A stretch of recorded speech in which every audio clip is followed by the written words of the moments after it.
Welcome back to Apre on Aspen 82. Very excited to be joined poolside at the Little Nell by Robert Wagner, legendary film star, as well as New York Times best-selling author. Hello, how are you? I'm fine. Great to see you. Thanks very much. You have a beautiful friend with you. My boy Max, yeah, he's our dog, and he goes with us everywhere. He's a very special guy. And the German Shepherd breed having a big moment right now, having just won the Westminster Dog Show. How proud of you now to have Max. Wasn't the dog's name Rumor? Rumor, yes. Female. I think I read a little bit about it, and they said that she was almost won it a couple of years ago. Right, she did very well the year before. Yeah, and a German pointer, I think, beat her out or something. It was nice to see a big breed win this year, I thought. Yeah, well, that's good for Max.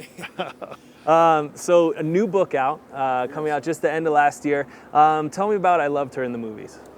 Well, I've written 3 books with Scott Iman, and the last one, after we finished the last one, we started talking about the leading ladies that I've worked with over the years, and he said, you know, maybe we could do something with that. So we did three ladies, 3 women, and sent it to our book agent in New York, Mort Shanklow, and he reacted very positively to the idea, and then we sent it to the publisher Viking, who did the last book for us, and he responded very positively to it. So then I started to get into more of the ladies and more of the women that I had worked with and had known, and it really is, Oliver, a tribute to all of those wonderful ladies who gave us all so much during their lives and during our lives, and I responded to them very positively from the time that I met the first movie star that I ever met was Norma Shear, and as a matter of fact, her daughter was the one that started Explore, where we're going to have the book signing on Friday,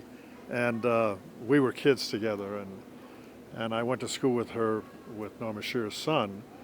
And she was the first movie star that I ever met, and I was 7 years old, 8 years old. I didn't know who Norma Shear was, and she was doing Marie Antoinette at the time. I didn't know who Marie Antoinette was, but I'll tell you, when I met her, I was so impressed, and she was such a lovely woman, and she gave me a picture of herself, and I've kept that picture, and it's in the book, as a matter of fact. It's amazing, and it made a profound effect on you, and it sounds like all of these women had an effect on you throughout your career. How do you think their experiences as actresses differed from yours as an actor? Was the industry tougher for them? Well, I think that women in general have a more difficult time than men do, and men can sustain more, you know, for a longer period of time, I think, and have than some women. But it's a difficult profession, very difficult profession for women. They have to be there very early in the morning for makeup, for hair, body makeup. They have to look beautiful. They have the responsibility of carrying a movie, which is tremendous, and a lot of people with it.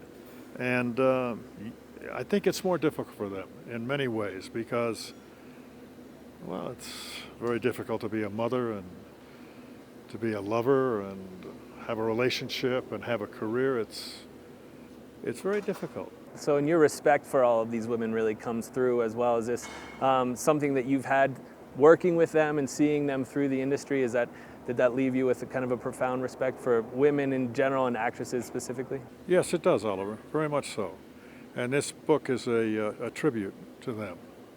And you said it just about right.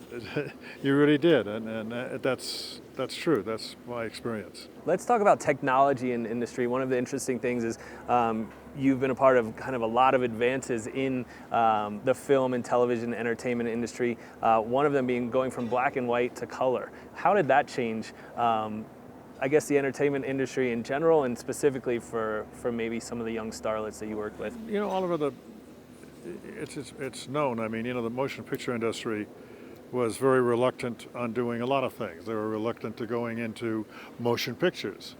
You know, they had Nickelodeons, and then they got two-reelers, and then they've got theaters, and they were reluctant to all of that. They were reluctant to sound. and they were reluctant to color. And after all, you know, most of us see in color. And then when it went into Technicolor, you know, the makeup became more profound, the foundations, the lipsticks, the eyes, and everything. And that changed the outlook on women a great deal, and motion picture stars. I talk about that a bit in the book. We write about that. I think that, you know, the technology that's taken over now is, it's really astonishing in many respects, because the CGI, the generated images, and all of that have put a different influence on it. And the European market buys all of the action movies, you know, they are the profound thing. So stories, intimate stories and love stories and that are kind of pushed in the background. Technology has done a lot for us, a great deal for us, but in another way, it's restricted a lot, you know?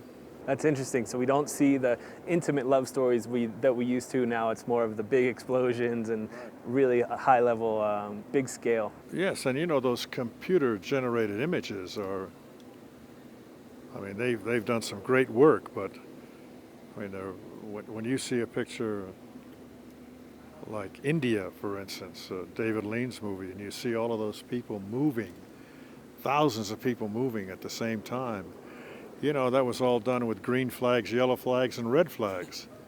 And that wasn't too long ago. You know, now they can put 1,000 people in a computer-generated image on the screen, but I think that